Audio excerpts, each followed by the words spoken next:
नमस्कार, आप देख रहे हैं बिग डिबेट और आपके साथ मैं हूं दीपेश जैन। कांग्रेस में कुछ भी हो, चाहे नेशनल लेवल पर, चाहे स्टेट लेवल पर, चाहे रूटीन के प्रोसेस हो या कोई लिस्ट जारी हो और कोई बवाल ना हो, ऐसा कैसे हो सकता है? अब देखिए ना, एआईसीसी के डेलीगेट्स की लिस्ट आई और उस पर भी सवाल खड़े हो गए। आरोप लगने लगे कि क्या माँ बेटा भाई बहन के बाद अब ये पिता पुत्र की पार्टी बन गई है। सवाल ये भी उठे कि क्या कांग्रेस आदिवासी विरोधी पार्टी है कि लिस्ट में आदिवासी नेताओं को ज्यादा जगह नहीं दी गई।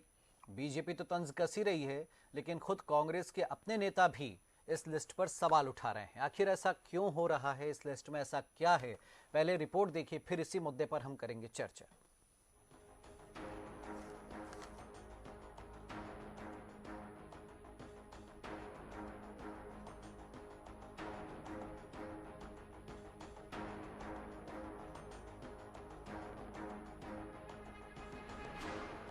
कांग्रेस के रायपुर में होने वाले राष्ट्रीय अधिवेशन के ठीक पहले जारी हुई एआईसीसी के सदस्यों की सूची को लेकर मध्य प्रदेश में सियासी बवाल उठ खड़ा हुआ है। कांग्रेस पार्टी ने 99 सदस्यों की सूची जारी की। इसमें पूर्व मुख्यमंत्री और प्रदेश कांग्रेस अध्यक्ष कमलनाथ के साथ उनके बेटे नकुलनाथ, तो पूर्व प्रदेश अध्यक्ष और पूर्व केंद्रीय मंत्री कांतिलाल भूरिया के साथ उनके बेटे विक्रांत भूरिया और पूर्व मुख्यमंत्री दिग्विजय सिंह के साथ उनके बेटे जयवर्धन सिंह को एआईसीसी की सूची में जगह दी गई है। लेकिन अब एआईसीसी सूची में पिता पुत्र की जोड़ी को लेकर और आदिवासी चेहरों को दरकिनार करने पर बीजेपी के साथ खुद कांग्रेस के अंदर भी सवाल उठ खड़े हुए। कांग्रेस नेताओं ने सूची को लेकर ट्वीट किया। दिग्विजय के भाई और कांग्रेस विधायक लक्ष्मण सिंह ने ट्वीट में लिखा कि उनकी जगह कांग्रेस विधायक और जेएस प्रमुख हीरालाल अलावा को आमंत्रित किया जाए। लक्ष्मण सिंह ने लिखा कि अलावा आदिवासी नेता हैं, उन्हीं के सहयोग से 2018 में सरकार बनी थी और अब फिर उन्हीं के सहयोग से सरकार बनेगी। उन्होंने कहा कि हीरालाल अलावा का नाम शामिल किया जाना चाहिए था। वहीं उमंग सिंघार, सचिन यादव, हीरालाल अलावा, अशोक मर्सकोले, पांचीलाल मेणा, सुनील उइके और अर्जुन काकोरिया जैसे नेताओं को एआईसीसी की सूची में जगह नहीं मिलने पर बीजेपी ने कांग्रेस को आदिवासी विरोधी बताया। बीजेपी ने कहा कि ये परिवारवाद की सूची है। परिवारवाद के कारण योग्य कांग्रेसी दरकिनार किए गए हैं। कांग्रेस में परिवारवाद ही योग्यता है। एआईसीसी के डेलीगेट्स की लिस्ट पर सीएम शिवराज ने कहा कि ये खानदानी पार्टी है, मतलब कहीं माँ बेटा, कहीं बहन भाई की पार्टी और कहीं पिता पुत्र की पार्टी। सीएम शिवराज ने कहा कि कांग्रेस में कार्यकर्ता सिर्फ दरी बिछाने के लिए है। खानदानी पार्टी है। खानदानी मतलब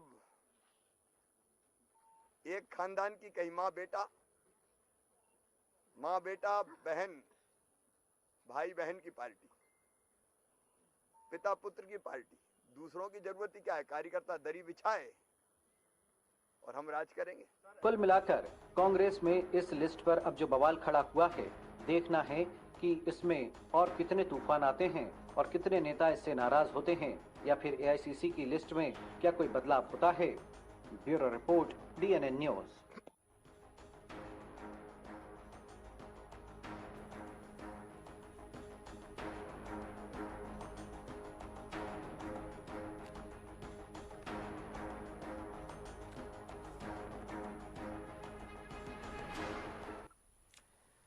तो चलिए इसी मुद्दे पर हम चर्चा शुरू करेंगे। तीन खास मेहमान हमारे साथ जुड़ गए, उनका हम परिचय करवाते हैं। बीजेपी की ओर से वरिष्ठ नेता चेतन सिंह जी हमारे साथ में, आपका स्वागत है। चेतन सिंह जी, हमारे साथ में कांग्रेस की ओर से प्रवक्ता संतोष परिहार जी, आपका स्वागत है संतोष जी। और वरिष्ठ पत्रकार राजेश जौहरी जी, आपका भी स्वागत है। पहला कमेंट आपसे ही चाहेंगे हम संतोष जी। तो ये जो लिस्ट आई है, जो बवाल उठ रहा है और आरोप जो लग रहे हैं, आप कैसे जवाब देंगे? आप कैसे फेस करेंगे कि ये जो अब कहा जा रहा है कि भाई एक खानदानी पार्टी है, अब तीन तीन पिता पुत्र की जोड़ी एआईसीसी डेलीगेट्स में? संतोष जी। पार्टी के पास आरोप लगाने के लिए बताइए, ये जो है कांग्रेस के उसमें झांक के देख रहा है। अपनी पार्टी में देखे क्या राजनाथ सिंह के लड़के नहीं है क्या? वो राजनीति में नहीं है क्या? कैलाश जोशी के लड़के जो है वो नहीं है क्या राजनीति में? तो ये जो कहने वाली बातें हैं, अपनी पार्टी कांग्रेस के बीजेपी भारतीय जनता पार्टी के नेताओं के पेट में क्यों दर्द हो रहा है? कांग्रेस का एक वो है और उसमें जो है बने हैं, तो उसमें भाई आप अपना देखिए ना। आप ये बताइए कि 18 साल के जो कुकर्म कर रहे हैं शिवराज सिंह चौहान जी, उसमें बताने के लिए तो कुछ है नहीं। बस ये है कि दूसरे पे आरोप लगा रहे हैं। कांग्रेस की भैया लिस्ट जारी हो गई, आपको क्या लेना देना? आपको ये बताइए ना, जनता जिसको हमने जो है 18 सालों में कितना ठगा है, कितना लूटा है पूरी तरीके से। नहीं, राजनीति में संतोष जी ऐसा थोड़ी ना होता है कि खुद का ही बताया जाता है, वहां दूसरों पर भी तो सवाल उठाए जाते हैं, विरोधी दल को सब तरीके से घेरा जाता है। भाई विरोधी दल को हम आप जो बताने की बात आपने ये बता रहे कि स्मार्ट सिटी के अंदर जो है कितने लोग बेघर हो गए। अरे आप मुद्दे को डाइवर्ट करें संतोष जी, देखिए टू द पॉइंट बात कीजिए, क्या ये ठीक है? नहीं, सुनिए टू द पॉइंट। ऐसे आप अपनी मकान नहीं करके देखिए क्या है, आप अपने उससे लग गए साहब कांग्रेस में ये हो रहा है। चलिए ठीक है, बीजेपी को एक तरफ रख देते हैं, चलिए बीजेपी को एक तरफ रख देते हैं। लक्ष्मण सिंह जी का ट्वीट, संतोष जी लक्ष्मण सिंह का ट्वीट पढ़ा आपने? लक्ष्मण सिंह जी का ट्वीट पढ़ा आपने? क्या लिख रहे हैं वो लिख रहे हैं कि मेरी जगह हीरालाल अलावा को दे दीजिए, उन्हीं के सहयोग से सरकार बनी थी 18 में और फिर बनेगी 23 में, और उन्हीं को आपने आदिवासी चेहरे को बाहर रखा है डेलीगेशन से, डेलीगेट्स लिस्ट से। तो वो तो चलिए बीजेपी नहीं, खुद आपकी पार्टी के नेता सवाल उठा रहे। अब क्या कहेंगे लक्ष्मण सिंह जी के ट्वीट के बारे में संतोष जी आप? देखिए लक्ष्मण सिंह जी का ट्वीट मैंने देखा नहीं है, और हम दिखा दें आपको, सुना दें पढ़ के क्या लिखा उन्होंने? आपने जो बंद कर रखा है, मैं तो फोनों पे जुड़ा हूँ आपसे, देखा नहीं तो मैं पढ़ के सुना देता हूँ, ट्वीट तो आप बाद में क्रॉस चेक कर लीजिएगा ना। देखिए वो लिख रहे हैं, रायपुर में हो रहे अधिवेशन में मेरे स्थान पर हीरालाल अलावा को आमंत्रित किया जाए। ठीक है, उसमें वो लिख रहे हैं कि 2018 में मेरे इनके सहयोग से ही आदिवासियों के बड़े नेता हैं, इनके सहयोग से सरकार बनी थी, 23 में फिर बनानी है। तो सीधे सीधे कह रहे हैं कि भाई ये क्या है, एक ही परिवार के 3-3 लोग इस लिस्ट में, जयवर्धन सिंह, दिग्विजय सिंह, लक्ष्मण सिंह, फिर उधर कमलनाथ जी, नकुलनाथ जी, फिर उधर कांतिलाल भूरिया, विक्रांत भूरिया। तो वो कह रहे हैं कि भाई ये परिवार की पार्टी है और पिता पुत्र की पार्टी बन गई है मध्य प्रदेश में कांग्रेस। संतोष जी कौन कह रहे हैं?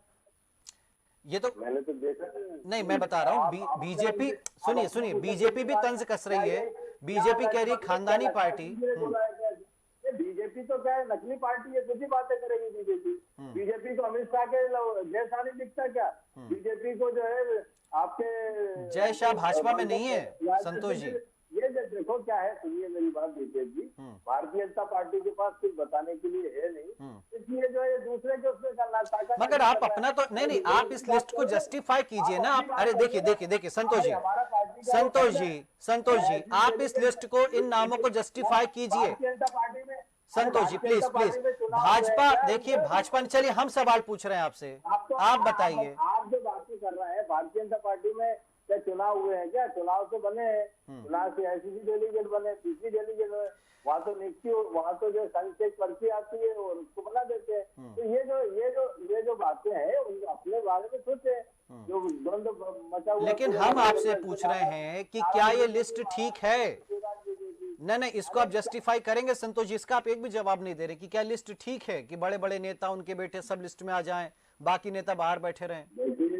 देखिए बाहर, अब आपको बाहर दिख रहा होगा अभी जो है, उमंग सिंगार नहीं है, सचिन यादव नहीं है, कुणाल चौधरी नहीं है, आदिवासी वर्ग के कई नेता नहीं है। क्या आदिवासी जो है विक्रांत भूरिया नहीं है क्या? कांतिलाल भूरिया जी आदिवासी नहीं है क्या?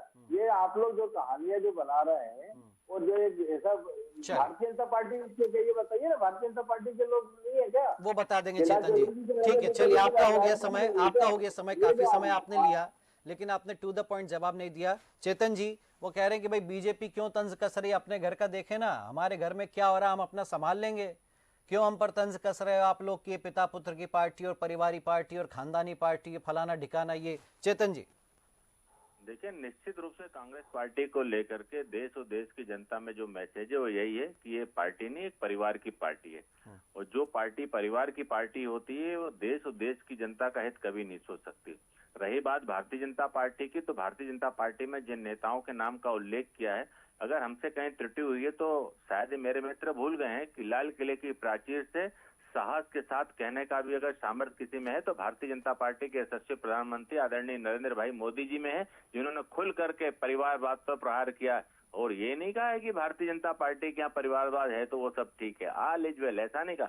गलत जो है वो है, लेकिन आप उस गलतियों को दोहरा रहे हो, आप इतिहास से सबक नहीं ले रहे हो। आप क्या भारतीय जनता पार्टी की आप बात करो, क्या कांग्रेस का कार्यकर्ता केवल चटाई बिछाने के लिए, केवल दरी बिछाने के लिए, केवल जिंदाबाद मुर्दाबाद के नारे लगाने के लिए, सत्ता की चाशनी जब आए तो सिंहासन पर आप बैठोगे, आपके सारे पे रिमोट कंट्रोल से चलने वाला आदमी जाकर के बैठेगा, क्या इस प्रकार के? और रही बात, आप भाजपा पे मत जाइए, आपके वरिष्ठ नेता दिग्विजय सिंह जी के अनुज ने जो बातें कही हैं, क्या उन्होंने गलत कही? अगर गलत कही है तो जिस तरह से आज संतोष जी भाजपा को लेकर के तंज कस रहे हैं, है हिम्मत, है अगर सच कहने की हिम्मत तो कहिए कि लक्ष्मण सिंह जी ने गलत कहा है। लक्ष्मण सिंह जी ने गलत कहा है या सही कहा, आने वाला समय इस बात का फैसला करेगा, लेकिन इतिहास इस बात के लिए कभी भी कांग्रेस को माफ नहीं करेगा कि जिन आदिवासी वनांचल बंधुओं के कंधे पर रख करके आप सत्ता की कुर्सी तक पहुंचते हो, समय आने पर उन्हीं वनांचल के आदिवासी बंधुओं का आप अपमान करते हो। और ये आपके यहाँ नहीं, आपने जिस प्रकार से देश के सच्चे राष्ट्रपति के लिए माननीय प्रधानमंत्री जी ने नाम की घोषणा की, तब आपने बहन द्रौपदी मुर्मू को लेकर के किस प्रकार के शब्द इस्तेमाल किए, ये किसी से छिपा हुआ नहीं है। तो वनांचल का हमारा वनवासी बंधु भी अब आपके विचारों को समझ चुका है। आपकी कथनी और करनी में जमीन और आसमान का अंतर है। अगर आज इतिहास में गलतियां की हैं तो उस गलतियों को ठीक करने का अवसर है। हमने तो पहले भी कहा है ना कि 1984 के दंगे के लिए देश में सिखों से माफी मांगनी चाहिए, क्यों नहीं मांगते? आपातकाल लगाने के लिए श्रीमती इंदिरा गांधी को देश से माफी मांगनी चाहिए, घुमा फिरा करके मांगते हैं। अरे जो सच है तो कहिए ना, गलती इंसान से होती है, मानव से होती है। अगर परिवारवाद के नाम पर भारतीय जनता पार्टी में गलतियां हुई तो माननीय प्रधानमंत्री जी ने उसको ठीक किया ना। हम तो कहाँ कह रहे हैं कि अगर हमसे गलती हुई तो नहीं वो तो सब ठीक है, आपने जो गलती की वही गलती है। अगर हमने गलती की है तो उन गलतियों को हम सुधार भी रहे हैं। चले राजेश जौहरी जी, तो ये देखिए कांग्रेस कह सकते हैं, हालांकि संतोष जी ने नहीं कही वो बातें, कि वो लिस्ट को जस्टिफाई कर सकते थे कि भाई कोई पूर्व मंत्री रहा है, कोई प्रदेश युवक कांग्रेस अध्यक्ष है, तमाम बातें, लेकिन वो बीजेपी पर चढ़ गए। लेकिन क्या ये लिस्ट ठीक है एआईसीसी में, और कांग्रेस के अंदर खाने से ही सवाल उठ रहे हैं इस लिस्ट को लेकर, तब आप क्या कहेंगे राजेश जी? जी देखिए, कांग्रेस का ये इंटरनल मैटर है। सबसे पहली बात तो वो किसको एआईसीसी में रखे, क्योंकि उनको देखिए कांग्रेस के सामने एक बहुत बड़ा प्रश्न है इस समय, पार्टी को फिर से उस मजबूती से खड़ा करना है। अब उसके लिए हो सकता है उनको ये तरीका ठीक लग रहा हो, तो इसलिए ये तो इनका एक और भाजपा का हर कांग्रेस के मुद्दे पर कमेंट करना भी ठीक नहीं है, क्योंकि देखिए वो अपनी वो पार्टी किस तरह चला रहे हैं उनको मालूम है, आपसे पुरानी पार्टी है वो। तो अगर उनको यही इसी तरीके से भले नुकसान हो रहा है तो इसमें भी भाजपा को कमेंट नहीं करना चाहिए। जहाँ तक लक्ष्मण सिंह जी की बात है, कि लक्ष्मण सिंह जी ने जो बात कही है कि वो हीरालाल अलावा और ये बात सही है कि कहीं ना कहीं आदिवासी वोटों, आदिवासी जो लीडर्स हैं उनको महत्व देना था। उमंग सिंगार का तो चलो वो प्रॉब्लम हो गई है जो मुकदमे वाली, शायद इस कारण से नहीं दिया, लेकिन उसके अलावा भी बड़े चेहरे हैं कांग्रेस में। जरूरी नहीं है कि मध्य प्रदेश से ही सारे आए, और छत्तीसगढ़ में भी एक से एक होंगे, और दूसरे जहाँ तक जैसे द्रौपदी मुर्मू तो उड़ीसा से आई हैं आदिवासी, तो आदिवासी तो पूरे देश में है, तो कहीं से भी आप ले सकते थे ताकि एक आदिवासी लोगों को प्रतिनिधित्व दिखता और उनको लगता। विक्रांत भूरिया और ये तो वहाँ की रॉयल पार्टी, रॉयल फैमिली है एक तरह से झाबुआ अलीराजपुर क्षेत्र की, तो इनको अब ये आदिवासी की कैटेगरी में भली आदिवासी है, लेकिन आदिवासी की कैटेगरी में नहीं, क्योंकि ये सब वो डॉक्टरेट किए हुए हैं और बहुत दिल्ली से पढ़ाई करी हुई है उन्होंने। लेकिन जो जमीन का नेता होता है उस जमीन के नेता को लेना चाहिए था। तीसरी बात ये है कि जो ये पिता पुत्र वाला जो मामला है, जो पारिवारिक पार्टियों वाला मामला है, इसके खिलाफ आम जनता तो है, ये मान के चलिए। हिमाचल के रिजल्ट अगर देखे जाए तो बहुत सारे कारण होंगे, लेकिन उसमें से एक कारण ये भी था कि अनुराग ठाकुर और उनके पिताजी, क्योंकि वहां का जो लोकल पॉलिटिशियन था, लोकल जो छोटे लेवल का नेता था, उसको यही लगता था कि देखो अब पिताजी मुख्यमंत्री, बेटा केंद्रीय मंत्री, और वो जो एक जेलसी की भावना तो आती ही है, भले ही उसके लिए इन प्रिंसिपल कुछ भी हो। और देखिए, जहाँ तीसरी बात ये है कि जो फैमिली सक्सेशन वाला मामला है कि बाप के बाद बेटा कोई गद्दी पे बैठेगा, जैसा कि मुलायम सिंह जी की पार्टी में, कांग्रेस में और लालू यादव की पार्टी में हो रहा है, और उसके अलावा हमने जैसा डीएमके में देखा, तो इससे ये कहीं ना कहीं डेमोक्रेसी के तो अगेंस्ट है, लोकतंत्र के बिल्कुल खिलाफ है। ये लोकतंत्र में जब हमारे जो नेता लोग जिन्होंने संविधान बना रहे थे, जो हमारे पूर्वज के लीडर्स थे, तो उन्होंने ये तो पक्का मान के चला होगा कि इस तरह का नहीं होना चाहिए, जो भी आदमी फिट हो वो चुन के आए, बजाय इसकी कि किसी का बेटा हो इसलिए चुन के आए। और आखिरी बात ये है कि लक्ष्मण सिंह जी ने जो ये बात कही है, अब आज हीरालाल अलावा भले ही वो आज विधायक हैं आपके यहाँ से, और जैसा उन्होंने कहा 2018 के चुनावों में जो हीरालाल अलावा का और जयेश का जो रोल था, लेकिन अब जो आने वाला चुनाव है जो 2023 का, अगर लक्ष्मण सिंह जी उस गहराई तक देख रहे हैं तो शायद उनको समझ में आ रहा है कि अब जयेश का रोल कुछ और होने वाला है, वो नहीं है जो पिछली बार था। तो जयेश अब इतना पावरफुल हो चुका है कम से कम 50-60 सीटों पर कि कोई बड़ी बात नहीं है कि वो सौदेबाजी भी हो जाए जयेश की तरफ से कि नहीं ये इतनी सीटें हमको चाहिए। तो इन सब बातों को देखते हुए यही प्रतिक्रिया है जी। लेकिन फिर भी इसके बाद ये संतोष जी, क्या बेहतर नहीं होता कि कुछ और आदिवासी लीडर्स को शामिल किया जाता? ठीक है, आप अपने पिता पुत्र वाले मैटर को आप ये कह सकते हैं कि भाई ये हमारा इंटरनल मामला है, किसको लेना किसको नहीं लेना, लेकिन फिर बीजेपी कह रही कि आप आदिवासी विरोधी चेहरे हैं आपके पार्टी में, मतलब यूं कि आदिवासियों के आप विरोधी हैं, उनको आप शामिल नहीं कर रहे हैं। तो भाई बीजेपी आपकी विपक्षी विरोधी पार्टी है, तो वो तो अपना दायित्व निभाएगी और एक परसेप्शन बनाने की कोशिश करेगी, क्योंकि हीरालाल अलावा को शामिल नहीं करने पर तो खुद लक्ष्मण सिंह सवाल खड़े कर रहे हैं। संतोष जी, देखिए कांग्रेस जितने भी लोग हैं या आईसीसी के डेलीगेट बने हैं वो से लोग आदिवासी बने, ऐसा नहीं है कि ये लोग हैं और 2 लोग, और भी जो है जितना प्रयास पूरे जो है पूरे प्रदेश के अंदर मिला है। और ये कहना क्या है, भारतीय जनता पार्टी के पास कहने के लिए तो कुछ लगा, चलो साहब वहां पे देख लें। और मैं जो माननीय लक्ष्मण सिंह जी ने जो बोला है कि बोले उनने अपने मत, उनका अपना व्यक्तिगत मत उनने जाहिर किया है कि ऐसा होना चाहिए था। अब गिनती के लोग बनते हैं आईसीसी डेलीगेट, उस हिसाब से पार्टी को जितना अच्छा लगा उस हिसाब से पार्टी ने निर्णय लिया और पार्टी ने लिस्ट जारी करी। और जहाँ तक जो है भारतीय जनता पार्टी की बात है तो संतोष जी आप सुन रहे हैं? संतोष जी, मेरा कहना ये है कि भाई संतोष परियार क्यों नहीं उस डेलीगेट्स में शामिल हो सकते हैं? कि जरूरी है कि ये 3 बड़े नेताओं के बेटे तो होना ही है, अनिवार्य है, अवश्यंभावी है? क्या है मतलब स्थिति है भाई? बाकी नेताओं का नंबर कब आएगा? संतोष परियार का नंबर जो है 62 लोगों में थोड़ी आएगा, क्योंकि 62 लोग में उसके सीनियर थोड़ी है। जहाँ तक आप विक्रांत भूरिया की बात कर रहे हैं, अरे आप लोगों को आगे बढ़ने का मौका ही नहीं मिलता, यही तो कह रहे हैं। शिवराज जी की दरी बिछाने के लिए हैं आप लोग पार्टी में, बाकी मलाई खाने के लिए दूसरे नेता लोग हैं। नहीं, ऐसा नहीं है। पार्टी ने बहुत कुछ दिया है, प्रदेश में प्रवक्ता बनाया है और पूरी तरीके से जो। तो क्या आपकी क्या मंजिल खत्म हो गई है? क्या मंजिल पा गए हैं? क्या लगता है टूट गया उनसे संपर्क हमारा। बहरहाल चेतन जी, तो ये वो कह रहे हैं बार बार बात की भाई बीजेपी के पास बताने के लिए कुछ नहीं, इसीलिए हमारी इस लिस्ट पर भी सवाल खड़े कर दिए। उन्होंने कुछ नाम भी गिना दिए कि देखिए आदिवासी, और हाँ विक्रांत भूरिया, कांतिलाल भूरिया तो सबसे बड़ा नाम है, चेहरा है आदिवासियों का। तो ये कह देना कि भाई पिता पुत्र की पार्टी और ये सब तंज भर हैं भाई, जिस जहाँ से पार्टी को ताकत मिल रही है उनको शामिल किया गया है डेलीगेशन में। तो इस पर आपका क्या कहना चेतन जी? लाल किले की प्राचीर से माननीय प्रधानमंत्री जी के शब्दों को अगर लोग मजाक समझे तो उससे बड़ा मजाक तो कुछ हो नहीं सकता। रही बात भारतीय जनता पार्टी में, इन शब्दों के बाद माननीय प्रधानमंत्री जी के उद्बोधन के बाद में भारतीय जनता पार्टी के एक भी कार्यकर्ता को जो परिवार की पृष्ठभूमि से चल करके आते हैं, अगर कहीं पर टिकट दिया हो तो आप मुझे बताइएगा।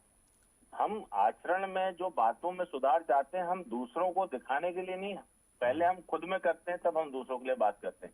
रही बात कांग्रेस पार्टी की, इतने सीनियर नेताओं की पार्टी जिसका इतिहास आजादी की लड़ाई में रहा हो और आज एक परिवार के इर्द गिर्द सिमट करके रहेगी और फिर भी वाहवाही करते हो आप।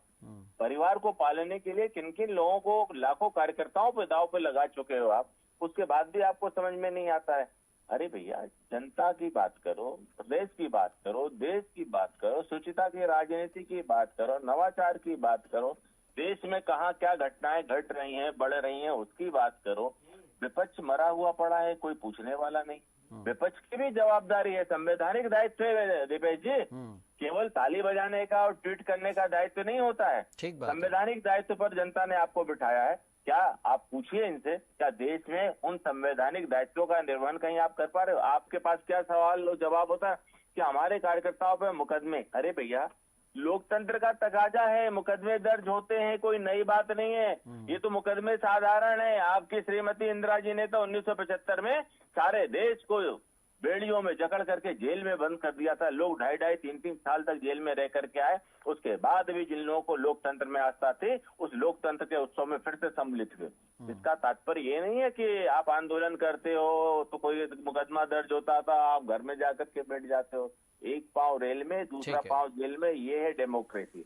अब इस डेमोक्रेसी से अगर कांग्रेस भागती है तो उसका चरित्र भारतीय जनता पार्टी पक्ष में हो तब भी, विपक्ष में हो तब भी, हम जनता की आवाज के प्रति हमेशा ताकत के साथ आवाज उठाते रहेंगे और उनकी जो कमियां हैं, उनके प्रति जो सरकार की संवैधानिक जवाबदारियां हैं, उन जवाबदारियों पर सरकार खरी नहीं उतरेगी तो आंदोलन भी करते रहेंगे। चलिए, लास्ट कमेंट राजेश जी आपसे। तो देखिए, कांग्रेस में क्या आरोप लगते रहे हैं, खासतौर पर दिग्विजय सिंह कमलनाथ जी पर, कि भाई वो अपने बेटों को सेट करना चाहते हैं। तो ठीक है, डेलीगेट्स लिस्ट में भी पहुंच गए, उनका करियर बन जाए। बाकी तो क्या यही व्यवस्था के तहत ये सब कुछ है, या फिर नहीं एक उदाहरण पेश किया जा सकता था कि देखिए एक परिवार से एक ही सदस्य है, ऐसा भी हो सकता था। तो क्या ये मौका चूक गई और कांग्रेस को अब कोई एतराज नहीं है कि लगते रहे आरोप, वो तो सराबोर है चूंकि परिवारवाद, वंशवाद के आरोपों से, तो ठीक है एक और लग गया तो क्या गलत हुआ? जी राजेश जी। देखिए, कांग्रेस को ये बात सही है कि इससे बचना चाहिए था। अच्छा, और हो क्या रहा है कि अगर कांग्रेस के अंदर से ये बात उठ रही है, फिर भाजपा उसके जैसे कहना चाहिए उसमें चटकारे ले ले। हाँ, वो क्यों नहीं लेंगे? अब संतोष जी को बुरा लग रहा है कि वो क्यों बोल रहे हैं, वो क्यों बोल रहे हैं? भैया आपकी पार्टी के नेता खुद मौका दे रहे हैं। जी, तो वो उनको ये मौका कांग्रेस को नहीं देना चाहिए था। अच्छा, पहले ही जो राष्ट्रीय स्तर पर तो आपकी पार्टी पर ये इल्जाम है ही है कि माँ के बाद बेटा, बेटा के बाद माँ, बेटे के बाद माँ के बाद फिर से बेटा, और माँ बेटे के अलावा कोई और है ही नहीं। तो वही, चलो वहाँ केंद्र में तो चल गया, आपने उसके बहुत सारे जस्टिफिकेशन कांग्रेस के लोगों ने दिए, पर राज्य में भी ऐसा नहीं होना चाहिए ना। और ऐसा होता है तो जो अपनी खुद की पार्टी, आप विश्वास करें, आपको इस समय इस बार विधानसभा के चुनाव में एक बहुत बड़ा चैलेंज ये भी आएगा। ये वाला जो मुद्दा है ना, ये इससे थोड़ा हटके और गहराई में कि कुछ ऐसे हैं कि जिसने कभी कोई चुनाव नहीं लड़ा, जिसने कभी कोई जिसे बड़ा उसका अचीवमेंट नहीं है, पर चूंकि वो एक नेताजी के यहाँ पे गिरदार रहता है, तो उसका अब तो ये पिता पुत्र से भी आगे का मामला है कि सिर्फ उसने वो नेताजी की जो है हाजिरी हमेशा बजाई है। ठीक बात। इसलिए वो जो है, वो जो कहेगा वही होगा, उसी को टिकट मिलेगा। तो ये अपने आप में चैलेंज है। आज भले देखिए, भाजपा की अपन तारीफ नहीं कर रहे, ना कोई पक्ष ले रहे हैं। आज ये इल्जाम लगता है कि भाजपा का रिमोट कंट्रोल वहां पर है नागपुर में, लेकिन कम से कम ये चीज तो अच्छी है कि जैसे ही उन्होंने आकाश विजयवर्गीय ने बल्ला मारा नगर निगम के कर्मचारी को, एकदम से भाजपा के अंदर हाईएस्ट लेवल पे, प्रधानमंत्री लेवल और नागपुर के लेवल तक पे भी विरोध हो गया और कैलाश जी को बड़ी मुश्किल से अपनी सफाई पेश करनी। ठीक बात है। तो ये कुल मिला के कैलाश ये भी, और ये भी देखिए, बीजेपी ने कई मौकों पर साबित किया कि वो वंशवाद, परिवारवाद को आगे नहीं बढ़ाना चाहती। खंडवा लोकसभा उपचुनाव में हमने देखा कि जो कार्यकर्ता था उसको टिकट दिया, बेटे को नहीं दिया। तो ये ऐसी नजीरें पेश की जा सकती थी। एक बात और थी, देखिए, सब लोग आज आरटीआई में कई लोगों ने निकाला है, और जो दिल्ली की राजनीति को जानते हैं उन्होंने देखा है, प्रधानमंत्री ने अपने सगे रिश्तेदारों को अपने घर में नहीं आने दिया। बताइए, मतलब आपको ये उदाहरण देखिए, आप प्रधानमंत्री की कितनी बुराई कर लो, पर उसकी कुछ अच्छाइयां तो हैं। ये चीज उसके पास अपने पास रखने के लिए कुछ है ही नहीं, उसको जरूरत ही नहीं किसी तरह के पैसे की। तो संतोष जी, ऐसी नजीरें आप क्यों नहीं पेश कर पाए कि एक परिवार एक सदस्य वाली बात होती? और तब क्या हम उम्मीद करें आपके हिसाब से संपूर्ण लिस्ट कुछ चेंजेस नहीं होना चाहिए? भाई लक्ष्मण सिंह जी कह रहे कि मेरा नाम काट दो, हीरालाल अलावा का जोड़ दो, तो क्या आपको कुछ लगता है ऐसा कि हाँ चेंजेस होना चाहिए या होंगे आगे? नहीं, जितेश जी क्या है, देखो दूसरे के बारे में कहना बहुत आसान है। अभी हमारे मित्र कह रहे थे प्रधानमंत्री के बारे में, अभी अडानी के बारे में क्यों नहीं जवाब दे देते? अडानी जी उनके रिश्तेदार थोड़े ही, अडानी जी उनके बेटे थोड़ी है। आप इतनी अच्छी, मतलब जो है मध्य प्रदेश के अंदर जो इतने अच्छा कार्यकाल रहा भारतीय जनता पार्टी का कि बेटी बचाओ बेटी पढ़ाओ में जो नंबर 1 पे, अरे फिर अब वहाँ पहुँच गई। कहाँ की कहीं का बात खेत की चल रही है, आप खलियान पहुँच जाते हैं साहब। ये भाई बात अरे बात परिवारवाद, वंशवाद की चल रही है, आप उस पर कुछ नहीं बोल पा रहे हैं। उनने इतना बड़ा उदाहरण दिया, मैंने उदाहरण दिया, वैसे उदाहरण कांग्रेस क्यों नहीं पेश कर पाती है? विकास से भी तो कुछ बात करो ना, कि बहुत बड़े सोने की चिड़िया अमेरिका जैसी सड़कें अरे भाई, विकास कार्य और ये डेली रूटीन के कार्यों के लिए तुम 365 दिन चर्चा करते हैं संतोष जी। देखिए क्या है जितेश जी, मेरा भाई जो सीमित संख्या रहती है, सीमित उस हिसाब से जो डेलीगेट बने और डेलीगेट बने और उसके बाद आप भाई सारे बड़े नेता बन जाए, कोई छूट ना जाए, फिर जो बचेंगी चीजें वो दूसरों को दे दिएंगे। ये है आप लोगों के लिए नियम, नहीं? हर चीज सबको संतुष्ट करना संभव नहीं है। हाँ, ये कही ना आपने बात कि सबको संतुष्ट करना संभव नहीं। बहुत बढ़िया लाइन कही है। ठीक बात। चलिए, शुक्रिया आपका संतोष जी, शुक्रिया राजेश जी, शुक्रिया चेतन जी आपका। तो देखिए संतोष जी ने कहा भाई सबको संतुष्ट नहीं कर सकते हैं। हाँ, पहले जो राजा बेटा है उनको सबको अब सीट दे दी जाए, उनको लिस्ट में जगह मिल जाए, उसके बाद फिर जो बचेगा तो देखा जाएगा, बांटा जाएगा। अब क्या यही कांग्रेस के लिए एक मुसीबत है, मुश्किल है, या फिर यही कांग्रेस की ताकत है कि भाई देखिए बड़े नेताओं के जो बेटे हैं वही तो आगे संभाल पाएंगे, वही तो आगे कांग्रेस को चला पाएंगे? क्योंकि कांग्रेस में शायद परंपरा ही परिवारवाद और वंशवाद की है, तो जब नेशनल लेवल पर हो रहा है तो स्टेट लेवल पर क्यों नहीं? इसका फायदा होगा, नुकसान होगा, वक्त बताएगा। फिलहाल बिग डिबेट में इतना ही। आप देखते रहिए DNN न्यूज। नमस्कार।